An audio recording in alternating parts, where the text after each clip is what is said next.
Okay, and last but not least, today we have Tracy Stepien, who is coming to us from not too far away. She drove down just special for this, so I'm looking forward to hearing modeling tumor-immune interactions in the glioblastoma microenvironment. So why is this not? Oh, it's not that type of presentation. Is it like that? All right, thank you. Thank you for being here for the last talk. I understand that it's me that's standing between you and the beach right now, so I understand my assignment. So I'm going to talk to you about work that my research group is doing, where we are focusing on glioblastoma. Glioblastoma, I think actually we haven't had too many talks today about this, but I'm still not going to go through all of the different details about GBM, but rather to focus on what part we are interested in, and that is thinking about the treatment of GBM because we are not good at it. And so we are looking at immunotherapy because it has shown promise as a treatment in preclinical and early phase trials, but not in randomized phase 3 clinical trials. So we're looking at mathematical modeling and other experimental data to try to see why that might be. Right, and so we have done a bit of work starting with ODE modeling with this, and I'll give a shout out to Hannah Anderson, who is my former PhD student. She'll be giving a talk later where she had done a lot of that work. But we are now also transitioning to the spatial aspect of the growth. And so if I'm going to be thinking spatially, what's happening, two options I have are PDEs and agent-based models.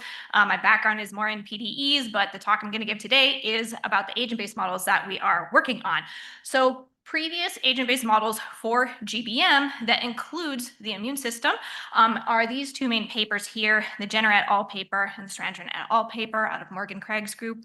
And so that is going to form a big basis of what we're doing. But there is one immune system cell that we are very interested in called a myeloid-derived suppressor cell. So this has been coined the most important cell that you've never heard of. Now, in this group, you may have already heard of it, so that may not be true. But if you haven't heard about it, this is your time. It's a suppressor cell, so it is involved with telling the T cells not to be doing too much, right? Which tumor cells quite like that, right? Because if T cells are killing tumor cells, then tumor cells would love to recruit MDSCs to stop T cells from killing them. Right, so in patients, we notice that high levels of MDSCs do result in worse outcomes and vice versa. So we are going to focus on including MDSCs in our models and seeing what we can determine about this interaction between, so not just tumor cells and T cells and that sort of predator-prey potentially situation, but also adding in MDSCs that are trying to limit T cells from doing their full job.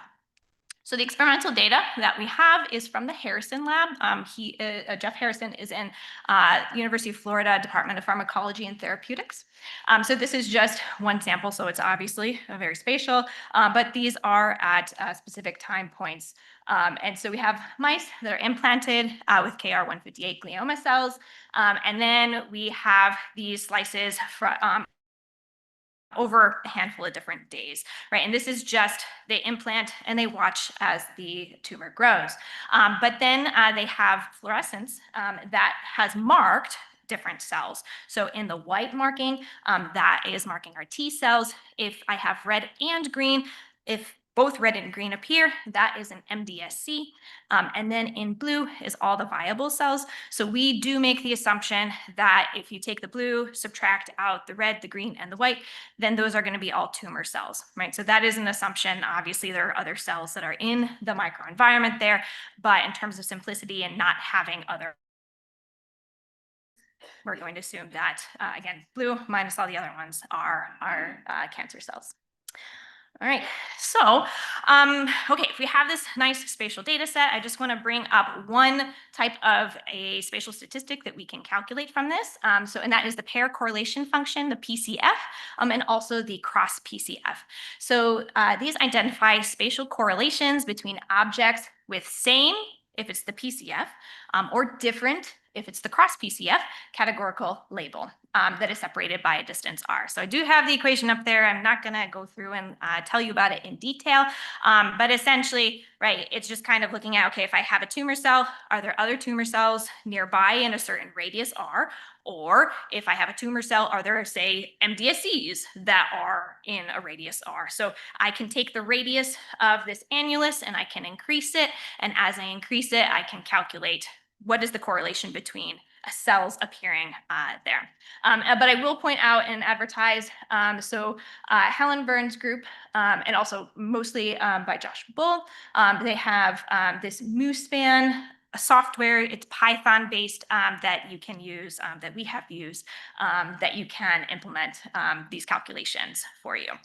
Right, so that's one thing that we can calculate. And just to show you an example of one of our slices of the cancer cells and our MDSCs. First up here, we have a scatter plot. So the cancer cells are in blue, the MDSCs are in orange. And down here, this is showing what the cross PCF looks like. So, right, so depending on the radius, we have, so there will be kind of an increase when I have more correlation, and then a decrease as my radius gets bigger, bigger, bigger. Another thing that you can calculate is what's called these topological correlation maps. And so they are colored. If it's red, that means that's an area of high correlation. If it's blue, it's an area of anti-correlation, right? And so these are things that we can calculate from the data. And the idea is that I'm going to create some agent-based models. I'm going to calculate those out of the agent-based models, and then we're going to do a comparison via those statistics. So for our agent-based model, we use PhysiCell. The biggest reason for this, so I mentioned before that there's this Jenner et al. Paper and this Surendran et al. Paper that have an agent-based model for GBM with immune system. They used PhysiCell, so we said, hey, that's a pretty good place to start, right? We're going to change the cells that are there, but they had done a lot of work in getting parameters for GBM, so that seemed like a really good place to start. So we are going to be in a 2D square domain for this. We run the simulation for, so just for 7 days. If you remember the experimental data, we had up to 34, but the simulations at the moment are just for 7 days. We include cancer, T cell, MDSCs, and looking at their interactions and behavior. We also have oxygen as part of the microenvironment and a T cell chemoattractant and an MDSC chemoattractant. Obviously, there are certain signaling molecules that have been identified that are part of that. But when talking with the experimental collaborators, we said, hey, let's leave it general instead of specifying exactly which signaling molecules are there. But then we customize our cycle, cell cycle, death, volume mechanics, motility secretion, interactions, and intracellular behavior, specifically for GBM again, so that so PhysiCell was based off of breast cancer data, and then Jenner et al., Surendran et al., they focused on GBM. So we use those parameters, but then we will note here that many of our MDSC parameters are currently unknown. So that would be something that we would need to sort of estimate. And then custom code was added for T cell and MDSC recruitment. So in GBM, so T cells we know are they are migrating around our system, and that's just happening naturally. But we know that when they notice cell damage, that T cells are going to be drawn to the tumor. So more T cells need to be recruited to the area. MDSCs, it is known that if you don't have a tumor in your brain, there are no MDSCs in your brain. It's only when there's a tumor there that MDSCs get recruited there. So we needed to include that in the model, where if we wanted the initial time to be just tumors and then the simulation run, that we needed MDSCs to be recruited afterwards. Other things about some of the model assumptions, again, with oxygen, we assume that we're going to have sufficient vasculature to support this. At this time of the experiment, that seems like a reasonable assumption. We don't have any lack of oxygen and need for new vasculature. For a T cell chemoattractant, again, that cancer cell damage is going to release that chemoattractant, and then that is going to cause T cell recruitment as well as lack of oxygen. MDSC chemoattractant, that again is going to be secreted by that's going to be secreted by the cancer cells, and increased amount of that chemoattractant will result in MDSC recruitment. And so just to mention that PhysiCell uses transport equations in order to simulate those substrates there. I'm not going to spend much time on this, but just to mention, hey, these are the model rules that we put into PhysiCell for the cancer T cell and MDSCs. So showing you a little bit of the model output. I know, especially in the back, it's probably hard to see all the different colors. So I'm jumping to the last day that is simulated here. So in gray is cancer. In the yellow in the center, that's necrotic cells. So we get a necrotic core as we would often see in GBM. And then this is where the red and the blue, I know it's super hard to see back there, but there are little red and blue dots there that are the T cells and the MDSC. So, okay, the simulations run, that's great. Taking again the simulations, we can look at the cell counts, we can do the scans, we can do the cross PCF, we can get the topological correlation maps from these. And just to point out that, right, since we don't necessarily know what all the parameters should be, we have been looking at varying different parameters, running multiple agent-based model simulations, and just trying to see what effects they have. So kind of doing like a sensitivity analysis on an agent-based model to begin with. So for example, like the cancer proliferation duration and the T cell recruitment rate doesn't seem to have a huge effect on the simulation, but the T cell cycle entry inhibition certainly does. That looks kind of weird. That doesn't look right, but so that's probably too high of a parameter value. So just to discuss like where we currently are. So we are still varying the parameters of interest to test sensitivity and also to be matching to experimental data. In terms of our matching, we initially tried a linear statistical model to compare our cross PCF between the model output and the experimental data.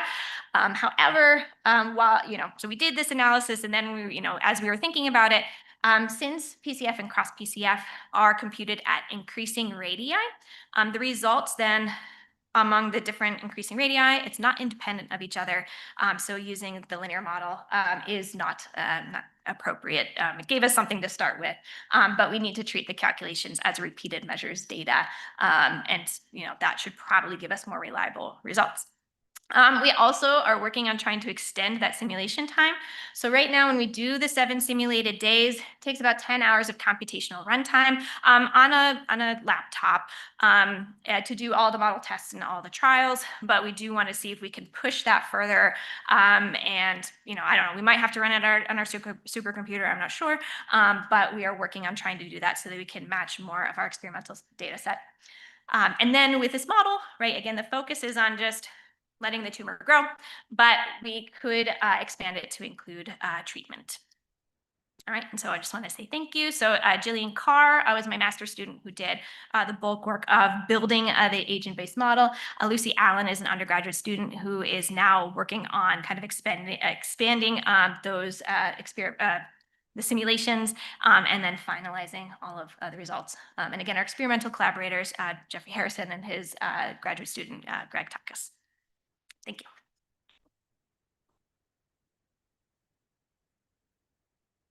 Thank you. Questions?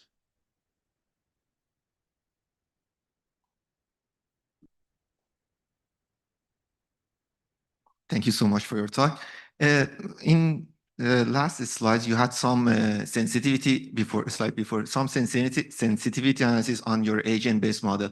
Have you had any quantification or do you have any justification of why we see these results for high value and low value different? Not yet at this point. So I would like to have, right? So I mean, at this point, it's like, here's a pretty picture, or, or I don't know, maybe it's not pretty, but I have a picture.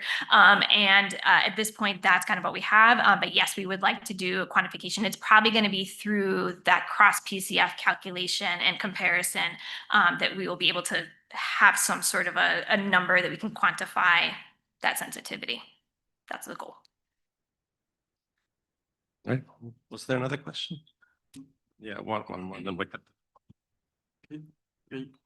Thank you for your talk. Can you show me the first slides in which you show the phenotype of the cells, MDCs and CD8s? This one? Yes, that one. I have a question. When you use CXCR3 as a marker for MDSCs, I wonder why, do you think that the CXCR3 is also expressed in activated CD8 T cells that actually home into the tumor microenvironment? That will actually give you some confusion when you're actually are trying to differentiate between the two MDSCs and T cells. True, right. So, yes. So, this is so my understanding from Jeff Harrison is that right, with these markers and with his experimental protocol, that right, that we need the red plus the green in order to say that that's actually an MDSC. Right. Right, so maybe we should take the discussion to the beach, right?